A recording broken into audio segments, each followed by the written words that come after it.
Hello दोस्तों, welcome back to my channel. आज का हमारा टॉपिक है कि ट्विन फ्लेम जर्नी में क्या सोलमेट के साथ शादी करना सही है या नहीं है, या फिर ट्विन फ्लेम जर्नी में क्या सोलमेट के साथ शादी हो सकती है या नहीं हो सकती है। ये बहुत सारे डिवाइन फेमिनिन को कन्फ्यूज़न रहता है, क्योंकि डीएम ऑलरेडी मैरिड होते हैं, बच्चे होते हैं, और डीएफ अकेली रह जाती है। तो एट द एंड जब डीएफ थक जाती है तो उसको ये बहुत डाउट होता है कि क्या मुझे शादी करनी चाहिए, क्या शादी करूँगी तो सब सही होगा। क्योंकि बहुत सारे डीएफ का ऐसा भी एक्सपीरियंस रहा है कि जो डीएफ ने शादी की है उसका जल्द ही डाइवोर्स हो जाता है, या फिर वो अपने हस्बैंड के साथ इंटरमिट नहीं हो पाती है। तो सभी डीएफ को ये डर भी रहता है कि मुझे डिवाइन कोई पार्टनर देगा या कोई सोलमेट हस्बैंड देगा तो क्या मैं इंटिमेट हो जाऊँगी या नहीं हो जाऊँगी, या मैरिज लाइफ में कोई प्रॉब्लम आएगी या नहीं आएगी। तो इन सभी क्वेश्चंस के आंसर आपको मिलने वाले हैं। दोस्तों, हर ट्विन फ्लेम जर्नी में शादी होना नहीं लिखा होता है, ये आप सभी ने सुना होगा। ये आपने बार बार सुना होगा कि शादी सोल पर्पस नहीं है। हाँ, ये बात सही है, शादी सोल पर्पस नहीं है, लेकिन आपकी डेस्टिनी में लिखा है तो आपका ट्विन ज़रूर आपको मिलेगा। उस केस में क्या होता है, उस केस में ऐसा होता है कि डीएम है वो अपनी मैरिज लाइफ में खुश नहीं होते हैं, और डीएफ है वो कहीं सेटल नहीं हो पाती है। डीएफ बहुत कोशिश करती है फिर भी वो सेटल नहीं हो पाती है। शादी करती है तो भी टूट जाती है, या शादी में ज़्यादा देर रह नहीं पाती, टिक नहीं पाती। और डीएम मैरिज में स्टक दिखाई देते हैं लेकिन मैरिज में खुश नहीं रहते। उस केस में आपकी एट द एंड शादी होना पॉसिबल होता है, या एट द एंड आप दोनों साथ रह सकते हैं। मतलब कि आपकी डेस्टिनी एक साथ लिखी हुई है।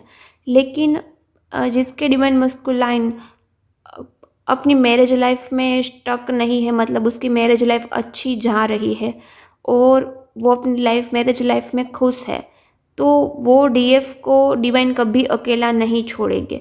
उसको भी डिवाइन कोई ना कोई पार्टनर देंगे ही देंगे। मैंने अपने वीडियो में पहले भी बताया था कि जब कृष्ण जी की शादी हो गई थी तो राधा जी को कभी अकेला नहीं छोड़ा गया था, उसको भी कोई ना कोई पार्टनर दिया गया था। जब शिव जी की शादी नहीं हुई थी इसीलिए पार्वती जी वेट कर रहे थे, और इसीलिए पार्वती जी शिव जी को प्राप्त करने में कामयाब हुए थे। तो यदि डिवाइन ऐसा नहीं चाहेंगे कि एक पार्टनर सेट हो जाए और एक पार्टनर उसकी वेट करता रहे, उसके लिए तड़पता रहे, उसके लिए मरता रहे, तो ऐसा डिवाइन कभी नहीं करेंगे। आप तक तो ट्विन फ्लेम जर्नी में हो, आप एक डिवाइन का काम कर रहे हो, तो इस बात से आपको डरने की ज़रूरत नहीं है। हाँ, लेकिन जब तक आप बैलेंस नहीं होते हैं तब तक आपको शादी नहीं करनी चाहिए। क्यों नहीं करनी चाहिए? क्योंकि आप टोटली इम्बैलेंस होते हैं, तो आप तो या तो फेमिनिन एनर्जी में होते हैं, और ज़्यादा फेमिनिन एनर्जी की वजह से आपका अटेंशन, आपका फोकस, आपका प्यार सिर्फ डिवाइन मस्कुलाइन के लिए ही होता है। ऐसे में आप किसी और को एज ए हस्बैंड एक्सेप्ट कभी नहीं कर सकते जब तक आप फेमिनिन एनर्जी में है। और जब तक आप सिर्फ और सिर्फ मस्कुलाइन एनर्जी में है तभी भी आप किसी को एक्सेप्ट नहीं कर सकते, किसी को प्यार नहीं दे सकते। शादी के लिए हस्बैंड किसी को एज ए हस्बैंड एक्सेप्ट नहीं कर सकते। आपको अपने आप को बैलेंस करना पड़ेगा। एक बैलेंस डिवाइन फेमिनाइन होती है जिसका इनर डीएम डीएफ बैलेंस होता है, जो ज़्यादा डीएम पर भी स्टक नहीं रहते हैं और ज़्यादा दुनियादारी में भी स्टक नहीं रहते हैं, जो डिवाइन को चूज़ करते हैं और शादी ईश्वर ने दी है तो उसको निभाना जानते हैं, तो उसको मैरिज लाइफ में कभी प्रॉब्लम नहीं आएगा। वो मैरिज लाइफ सक्सेस हो सकती है, उसको ज़रूर सोलमेट मिलेगा। अदरवाइज़ क्या होगा कि सभी डीएफ को डाउट होता है कि कार्मिक ही मिलता है, सोलमेट नहीं मिलता है, डीएफ शादी करने की कोशिश करती है। तो उसमें क्या होता है दोस्तों, डीएफ है वो इंटिमेट नहीं हो पाती है शादी के बाद। तो हर हस्बैंड का एक हक होता है अपनी वाइफ के साथ इंटिमेसी करने का या अपनी वाइफ को पाने का, लेकिन जो हस्बैंड की ख्वाहिश है वो डीएफ एज ए वाइफ नहीं दे पाती है। इसीलिए हस्बैंड फिर थोड़े बुरे हो जाते हैं, बाद में टॉक्सिक हो जाते हैं, फिर वो भड़क जाते हैं, फिर रिश्ता नेगेटिव बन जाता है। इसीलिए हर डीएफ को एज ए हस्बैंड कार्मिक को ही फेस करना पड़ता है, क्योंकि आपके अंदर की एनर्जी ही इम्बैलेंस है। आपने खुद को इम्बैलेंस रखा है। क्यों? आपके अंदर टॉक्सिसिटी है, तो आपके अंदर की टॉक्सिसिटी ही आपको बाहर मिरर होगी और बाहर के लोग ऐसे ही आपके साथ बिहेव करेंगे। तो डरने की ज़रूरत नहीं है। आपको लगता है कि शादी के बाद तो कार्मिक ही मिलेंगे, तो तब तक होगा जब तक आप बैलेंस नहीं होगे, आपने यूनियन इनर यूनियन यूनियन नहीं पा लिया। और ट्विन फ्लेम जर्नी में एक अपना एक्सपीरियंस आपके साथ शेयर करना चाहती हूँ। जब तक आप डीएम के साथ यूनियन में नहीं आते तब तक आपको डीएम की क्रेविंग होती है, डीएम को पाने की ख्वाहिश होती है।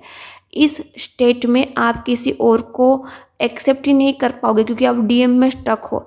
और जिस डीएफ का कई बार यूनियन हो चुका है, जो डीएफ को अपने डिवाइन मस्कुलाइन से उम्मीद थी, वो काफ़ी हद तक डीएम 100% आपकी उम्मीद कभी फुलफ़िल नहीं करते, लेकिन कुछ आपकी उम्मीदें होती है 50% 60%। वो डिवाइन मस्कुलाइन कभी ना कभी आपके इनर वर्क की वजह से, आपकी एनर्जी की वजह से कंप्लीट करते हैं। वो हो जाता है तो फिर डीएफ है वो डिवाइन मस्कुलिन में स्टक नहीं रहती है और आगे बढ़ पाती है।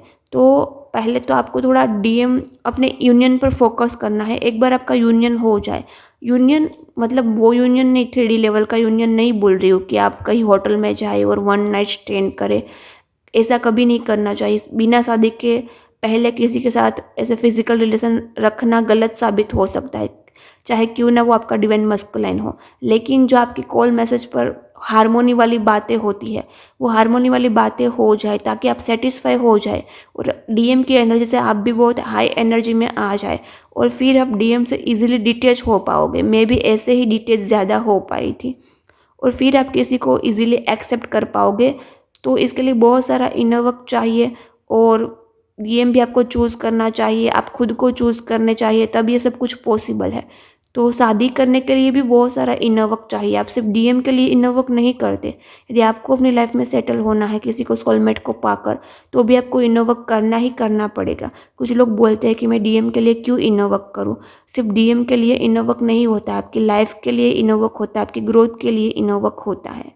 तो ये उन डीएफ के लिए जिसके डीएम नहीं आने वाले हैं और जिसके डीएम अपनी मैरिज लाइफ में खुश है, वो डीएफ के लिए ये सब कुछ मैं बोल रही हूँ।